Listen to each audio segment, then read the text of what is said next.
बिहार और यूपी में अपनी राजनीतिक जमीन तलाशने के बाद शुक्रवार को विकासशील इंसान पार्टी के संस्थापक मुकेश साहनी झारखंड पहुंचे। रांची में पार्टी की ओर से भव्य कार्यक्रम का आयोजन किया गया। इस दौरान बिहार के पशुपालन और मत्स्य संसाधन मंत्री सह वीआईपी सुप्रीमो मुकेश साहनी ने कहा कि वे झारखंड में सत्ता के लिए नहीं, निषादों और अति पिछड़ों के हक अधिकार की लड़ाई लड़ने आए हैं। साहनी ने झारखंड पहुंचने के बाद भगवान बिरसा मुंडा और जननायक कर्पूरी ठाकुर की प्रतिमा पर माल्यार्पण कर उन्हें नमन किया। इस दौरान वीआईपी पार्टी के झारखंड इकाई की शुरुआत की गई।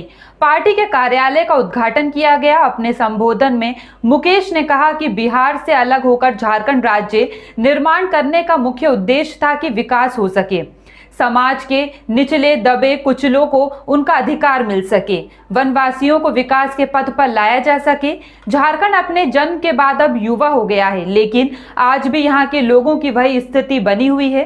राज्य के युवा पलायन कर रहे हैं। मानव तस्करी के जरिए यहाँ की लड़कियों का शोषण हो रहा है। सन ऑफ मल्लाह के नाम से चर्चित साहनी ने कहा कि हम लोग जब से अति पिछड़ों के आरक्षण को 15% बढ़ाने की मांग की है, तब से राजनीतिक दलों के निशाने पर आ गए हैं। उन्होंने सवालिया लहजे में कहा कि आज इसी हक की लड़ाई लड़ने के लिए जब लोगों का प्यार मिलता है, तो फिर क्यों नहीं इनके हक और अधिकार की लड़ाई लड़ूं। उन्होंने झारखंड सरकार से मांग करते हुए कहा कि मल्लाह जाति को अनुसूचित जाति में शामिल करने के लिए केंद्र सरकार को भेजा जाए।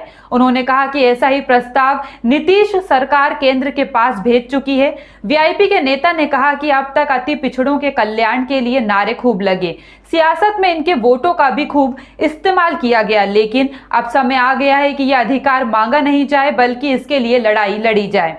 साहनी ने उपस्थित लोगों से पार्टी के साथ जुड़ने की अपील की। कहा कि वे झारखंड से वापस लौटने के लिए नहीं आए हैं, बल्कि वे यहां वंचित समाज की लड़ाई लड़ने और जीतने आए हैं। उन्होंने कहा कि उन्होंने गरीबी देखी है, मल्लाहों की बेरोजगारी का एहसास है। पार्टी के राष्ट्रीय प्रवक्ता देव ज्योति ने कहा कि यह वे धरती है जहां भगवान बिरसा मुंडा ने आदिवासियों के अधिकारों की लड़ाई लड़ी। आज फिर से समय आ गया है कि उनके अधिकारों और हक की लड़ाई लड़ी जाए। उन्होंने आशा व्यक्त की है कि पार्टी का कारवां झारखंड की पावन भूमि तक पहुंच गया है। सबके सहयोग से हम इस लड़ाई को लड़ेंगे और जीतेंगे। फिलहाल के लिए इतना ही। खबरों का सिलसिला लगातार जारी है। अब बने रहिए न्यूज़ टॉप इंडिया के साथ। नमस्कार।